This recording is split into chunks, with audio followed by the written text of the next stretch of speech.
Shalom, shalom à tous les enfants de Dieu partout dans le monde, ainsi qu'à ceux qui seront amenés à pouvoir suivre l'audio. Que la grâce et la paix de notre Dieu et de notre Seigneur Jésus-Christ soient avec vous. Nous sommes toujours sur l'enseignement que nous avions intitulé « Jésus-Christ étant Dieu, Fils de Dieu, Jésus-Christ étant Fils de l'homme, Fils d'Adam,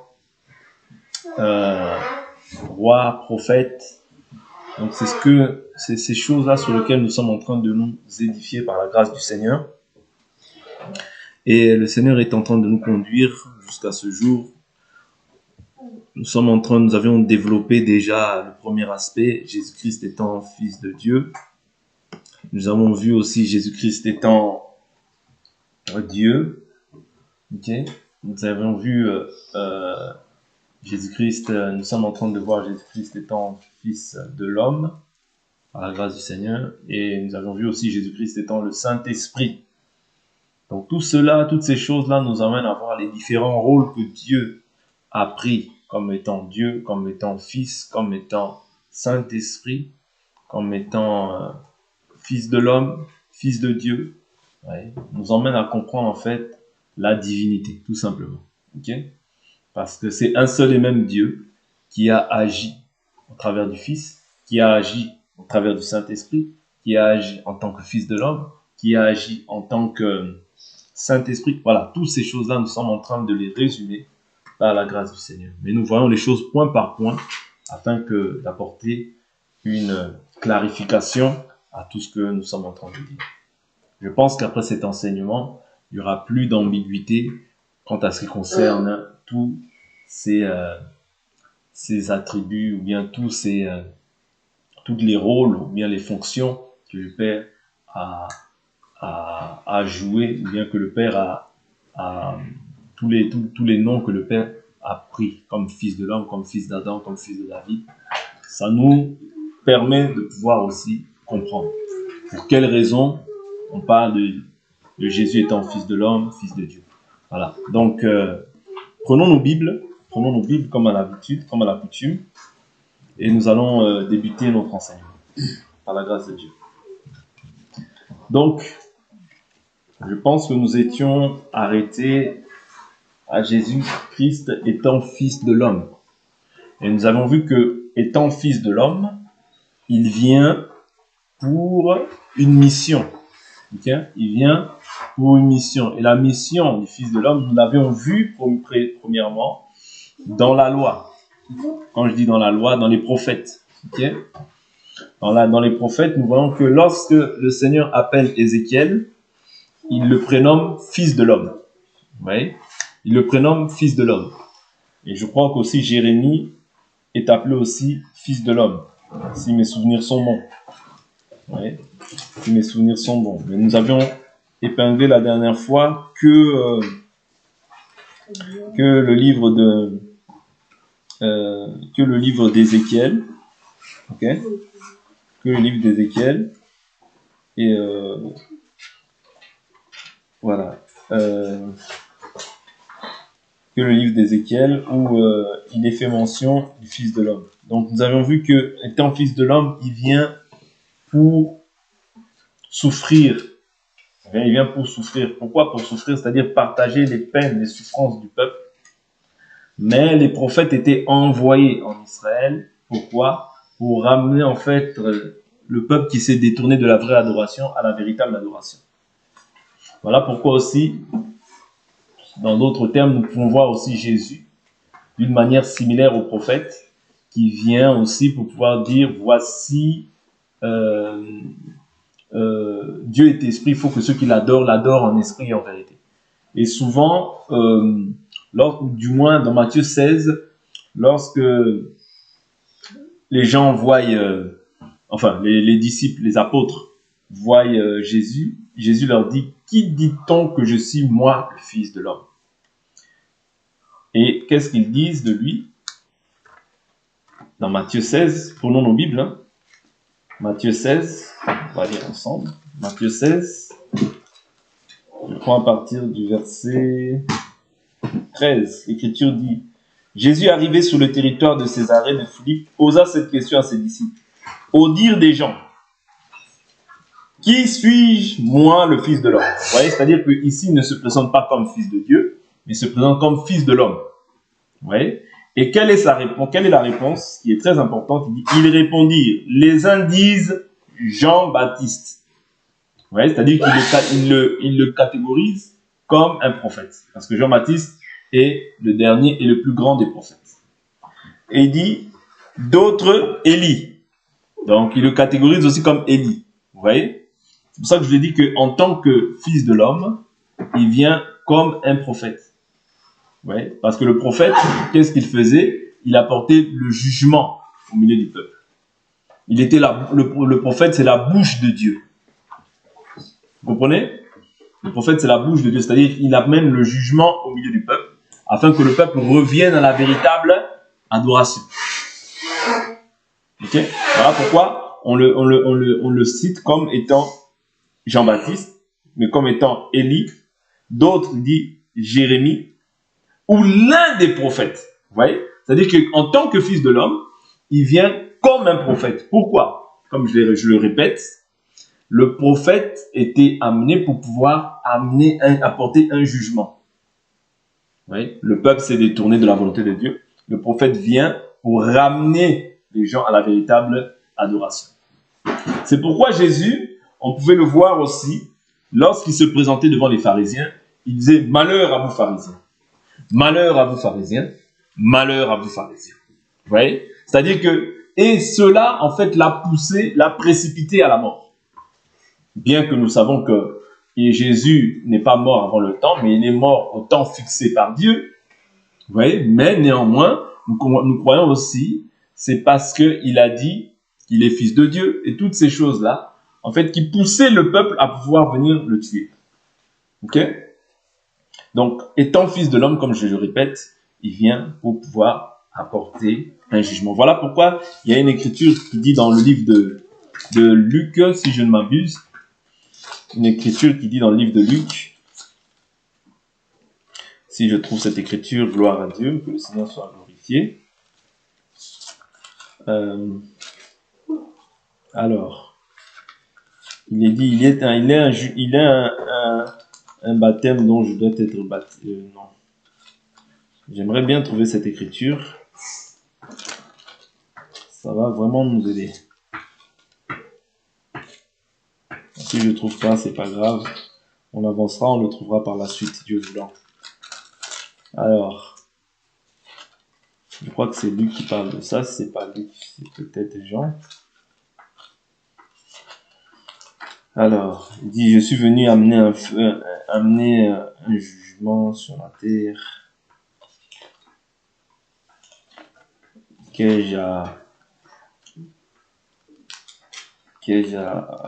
Si je trouverais, c'était bien cette écriture. C'est une bonne écriture, mais bon. Alors, c'est pas grave, je ne la trouve pas, mais je la trouverai peut-être par la suite, c'est pas grave. Donc, voilà, en tant que fils de l'homme, c'est ce que nous avions essayé de voir par la grâce du Seigneur. Maintenant, fils de l'homme, nous avions dit encore quoi? Je prends encore d'autres écritures que nous avions notées par la grâce de Dieu. Fils de l'homme, nous avons vu que Ézéchiel, dans sa mission, il devait dire, parce que s'il ne disait pas les péchés du peuple, la Bible nous dit, si un juste se détourne de sa justice, tous les actes de justice qu'il aura posés ne lui serviront de rien. Ça, c'est Ézéchiel qui nous parle de ça. Et il dit, si toi, tu ne l'avertis pas, ouais, je te redemanderai son sang. Voilà pourquoi Jésus, en fait, identiquement, il agit aussi de la même manière. Il dit, si je ne serais pas venu, il n'y aurait pas de péché. Mais maintenant, je suis venu, ils n'ont pas cru, voici leur péché demeure. Vous voyez? Maintenant, ils n'ont plus d'excuses. Excusez-moi, il dit, maintenant, ils n'ont plus d'excuses pour leur péché. Vous voyez? C'est-à-dire que quand ton péché ne t'est pas révélé, ce n'est pas considéré comme un péché. Mais lorsque maintenant ton péché est révélé, lorsque maintenant on t'annonce cette chose-là, et que tu demeures dans cela, là maintenant, c'est-à-dire Dieu a pris la peine de pouvoir faire sa part. Ok? Donc c'est très important de comprendre ces aspects-là. Donc étant fils de l'homme, il devait impérativement venir prononcer le jugement afin que le peuple revienne. Mais nous savons que ceux qui sont de Dieu sont revenus. Et ceux qui ne sont pas de Dieu sont demeurés incrédules. D'accord? Sont demeurés incrédules. Prenons Jean chapitre 6, 62-63. Jean 6, 62-63. Nous sommes tout le temps toujours sur les passages du Fils de l'homme. Jean 6, 62 à 63. Alors, je prends à partir du verset 60. Après l'avoir entendu, plusieurs de ses disciples dirent, cette parole est dure, qui peut l'écouter? Jésus, sachant en lui-même que ses disciples murmuraient à ce sujet, leur dit, cela vous scandalise. Et si vous voyez le Fils de l'homme monter où il était auparavant, c'est l'esprit qui vivifie, la chair ne sert de rien. Les paroles que je vous ai dites sont esprit et vie. Ok? Les paroles que je vous ai dites sont esprit et vie. Parce que la parole qu'il avait prononcée, c'est si vous ne mangez ma chair et vous ne buvez mon sang, vous n'avez pas la vie en vous. Ok? Donc, manger la chair, c'est venir à Jésus. Boire le sang, c'est croire en Jésus. Et c'est ainsi qu'on a la vie éternelle. Donc, il dit, et si vous voyez le Fils de l'homme monter où il était auparavant. C'est-à-dire que quand Jésus est dans la gloire, quand Jésus est sur son trône, il est sur son trône comme étant Fils de l'homme. Ok? Fils de l'homme. C'est très important. Puisque c'est Jean chapitre 3, 13 qui nous dit ça. Personne n'est monté au ciel, sinon celui qui est descendu du ciel, le Fils de l'homme qui est dans le ciel. C'est-à-dire, au ciel, c'est un homme. Quand je dis c'est un homme, c'est-à-dire que l'homme symbolise la force. Parce que la Bible nous dit, en réalité, dans l'homme, c'est l'esprit. Ouais, le souffle du Tout-Puissant, beaucoup d'années ne donne pas la sagesse. Ça, c'est Job qui nous dit cela. Ok?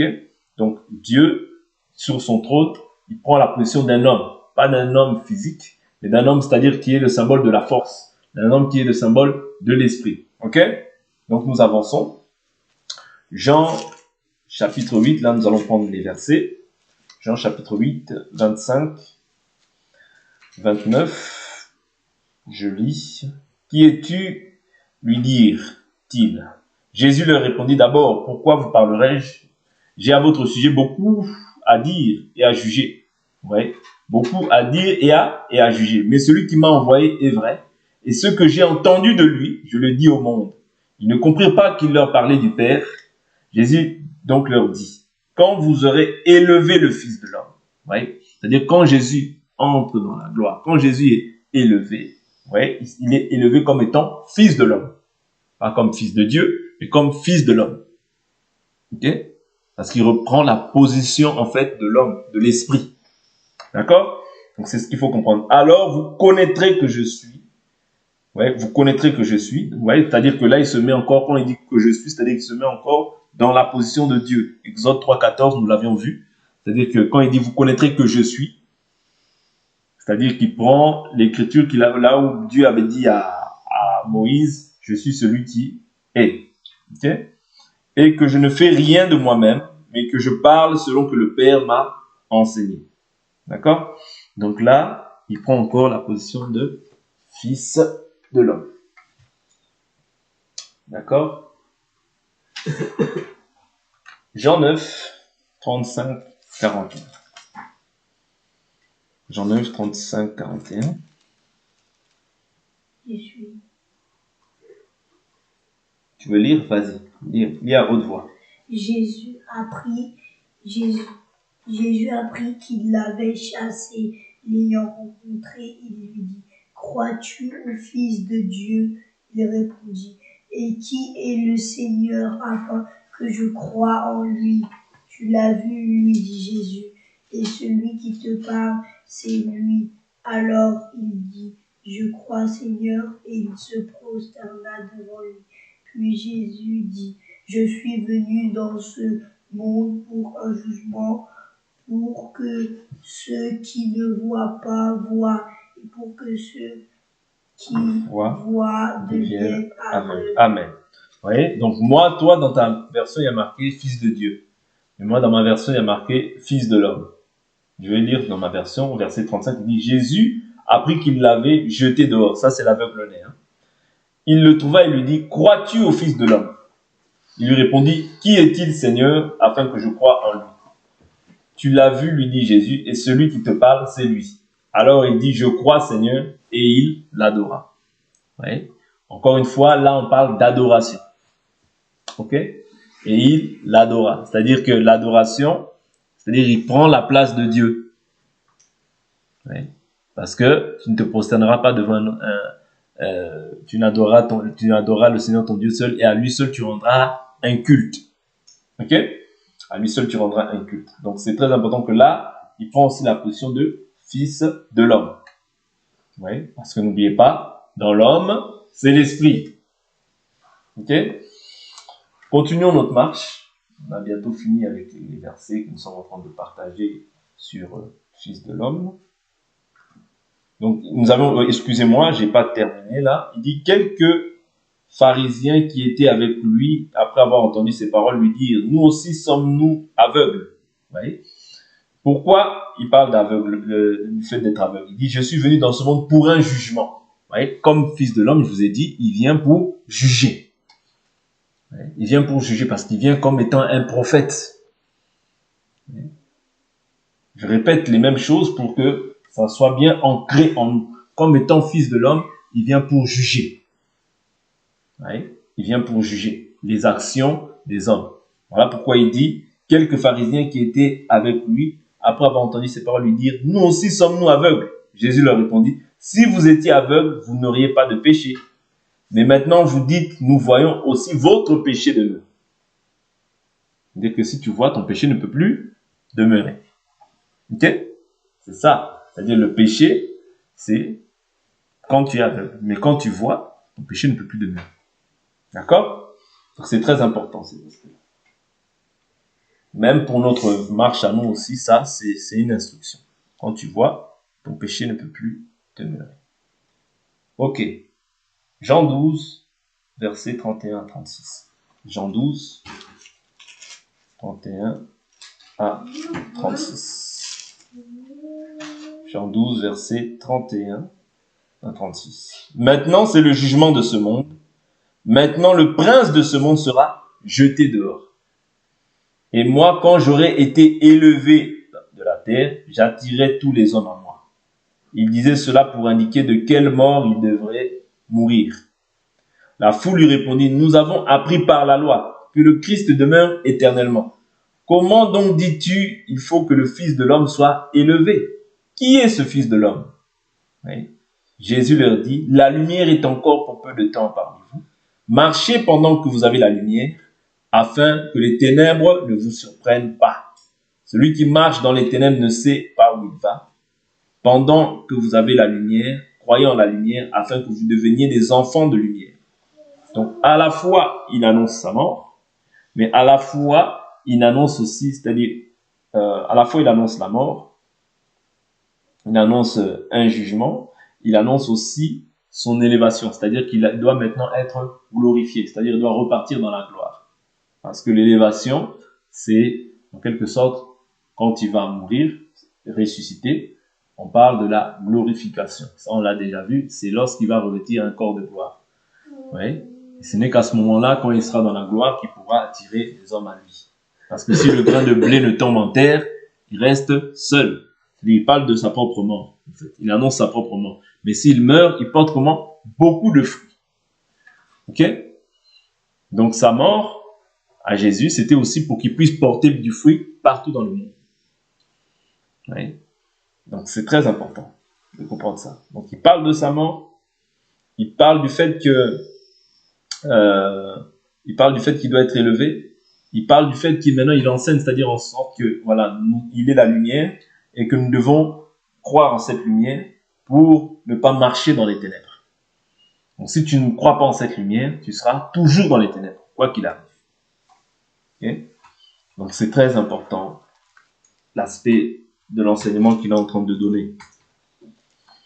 Je prends une dernière écriture qui va nous aider. Une écriture par rapport toujours au Fils de l'homme. Acte 7, 54, 56. Acte 7, 54, 56. Alors, en entendant cela, ils furent exaspérés. C'est-à-dire là, c'était Étienne qui était en train de faire son discours devant le Sanhédrin. Ouais, devant le Sanhédrin, c'est-à-dire c'était le lieu où étaient jugés selon la loi les personnes là où les pharisiens, les scribes établissaient leur jugement. Donc il dit, vous voyez quand il parle, je prends un peu même plus haut, veuillez m'excuser, je prends à partir du verset 51.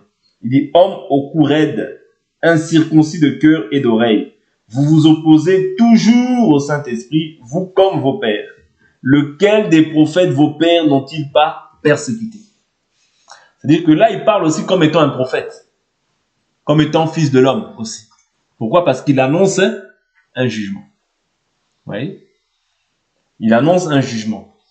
C'est-à-dire Dieu se sert de sa bouche pour pouvoir condamner les œuvres ténébreuses des hommes. Et c'est ce que faisait aussi Ézéchiel, c'est ce que faisait Jérémie, ouais, c'est ce qu'a fait aussi Jésus.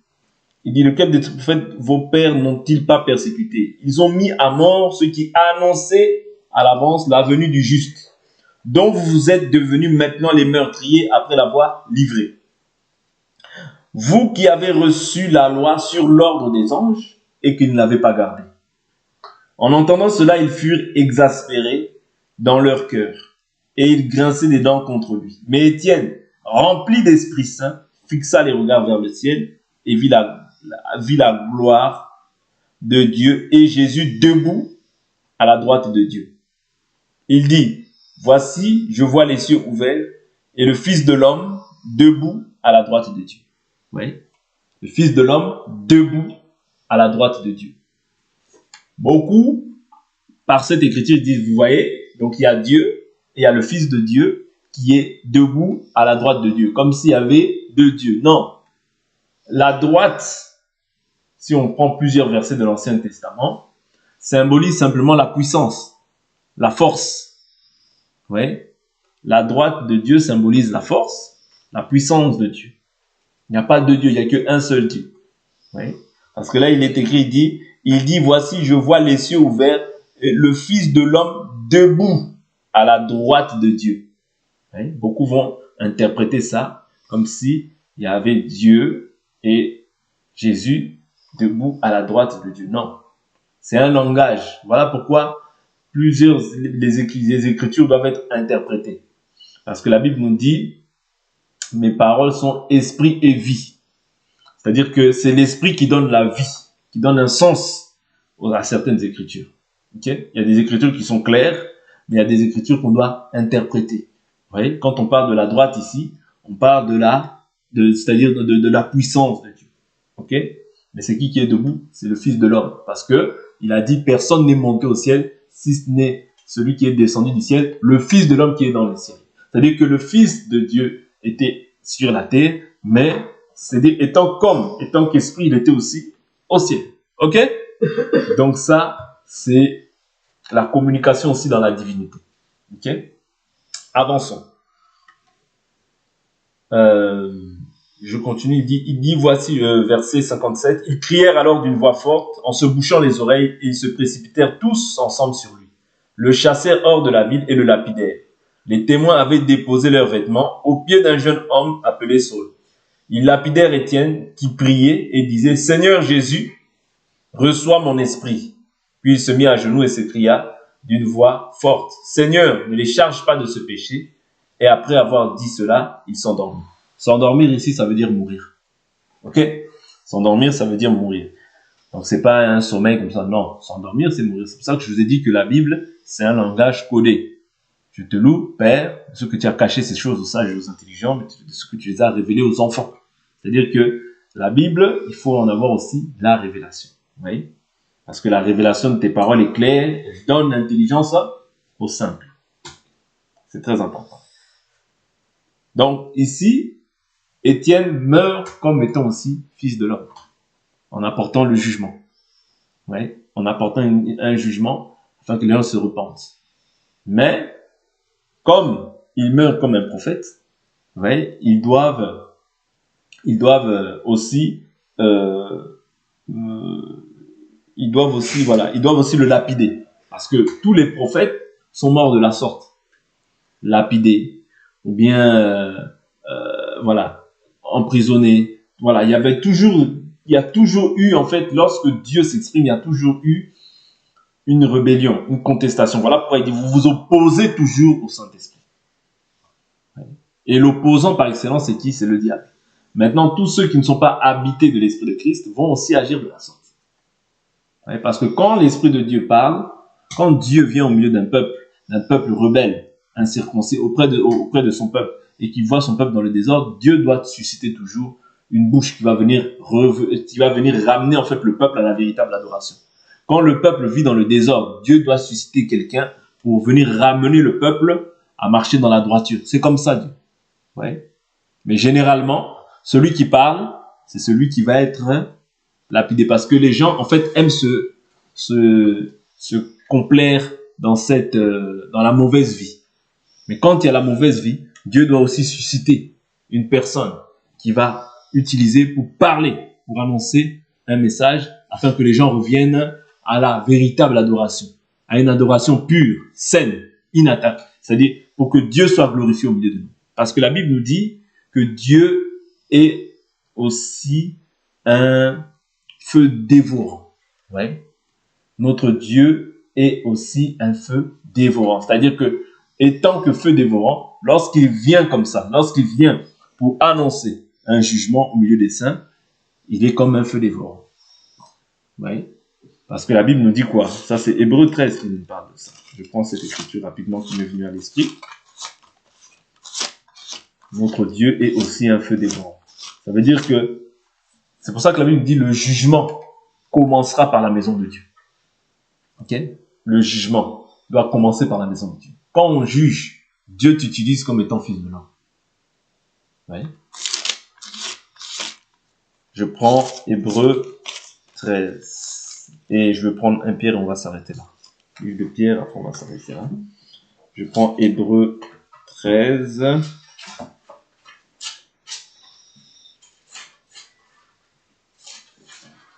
Alors, Hébreux 12, je commence à partir du verset 12. Je prends à partir du verset 12. Hébreux 12 à partir du verset 25. Prenez garde. Ne repoussez pas. Je prends un peu plus haut, veuillez m'excuser, c'est très important. Verset 22. Mais au contraire, vous vous êtes approchés de la montagne de Sion et de la cité du Dieu vivant, la Jérusalem céleste, les myriades d'anges.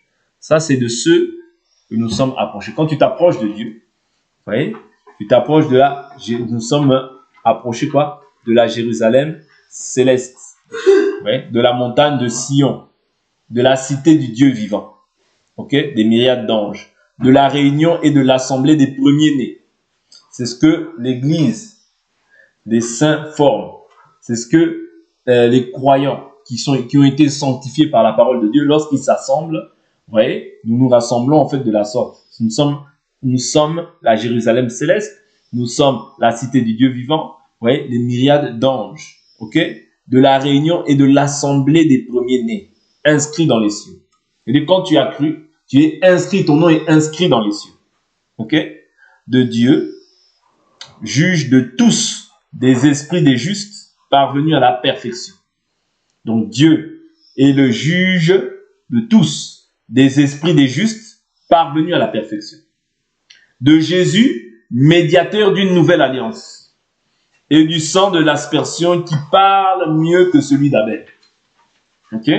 Prenez garde, ne repoussez pas celui qui vous parle, car si ceux qui repoussèrent celui qui sur la terre les avertissait n'ont pas échappé au châtiment, à bien plus forte raison ne pourrons-nous y échapper nous-mêmes si nous nous détournons de celui qui des cieux nous avertit.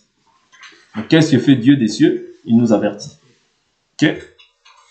Sa voix ébranla alors la terre, et maintenant il nous a fait cette promesse, une fois encore, je ferai trembler non seulement la terre, mais aussi le ciel.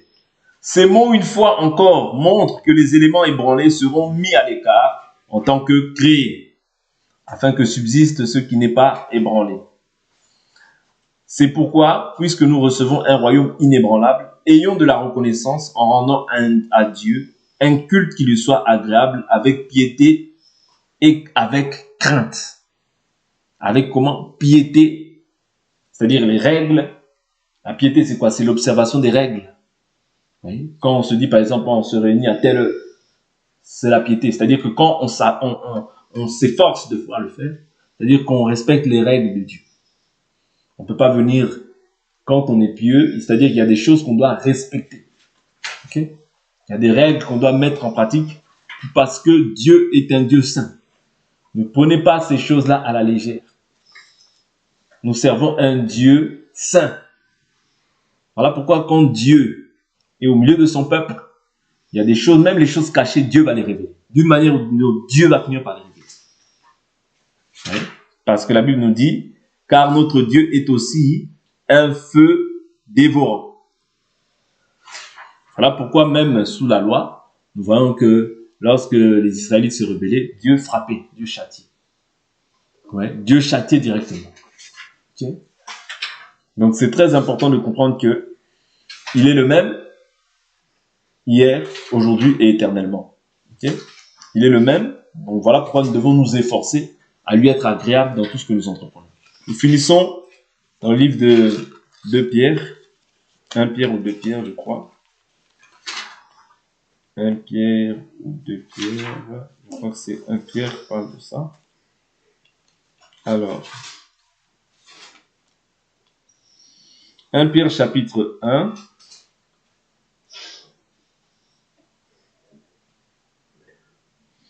verset 6. Vous en tressaillez d'allégresse, quoique vous soyez maintenant pour un peu de temps, puisqu'il le faut affliger par diverses épreuves, afin que votre foi éprouvée, bien plus précieuse que l'or périssable, cependant éprouvée par le feu, se trouve être un sujet de louange, de gloire et d'honneur lors de la révélation de Jésus-Christ.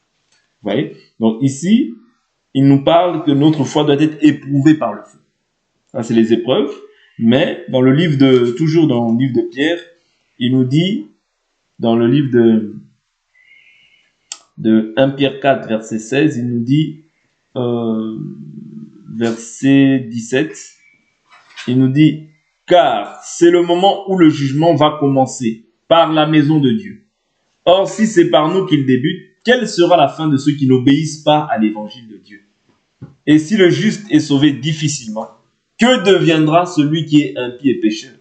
Ainsi que ceux qui souffrent selon la volonté de Dieu remettent leur âme au fidèle Créateur en faisant le bien.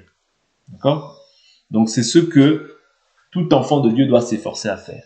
Mais retenez simplement que quand Dieu juge sa maison, il juge comme, c'est-à-dire fils de l'homme, comme l'autorité, comme l'esprit qui agit. Pourquoi? Pour éloigner le mal. Voilà pourquoi la Bible nous dit, éloignez les méchants du milieu de vous. Oui? Parce que Dieu est saint. Il faut que le culte que nous rendons soit saint. Okay? On ne peut pas rendre un culte à Dieu en désordre et dire qu'on a Dieu. Non. Notre Dieu est un Dieu d'ordre et de paix. Il n'est pas un Dieu de désordre, mais de paix, plutôt. Ok? Donc pour aujourd'hui, on va s'arrêter là.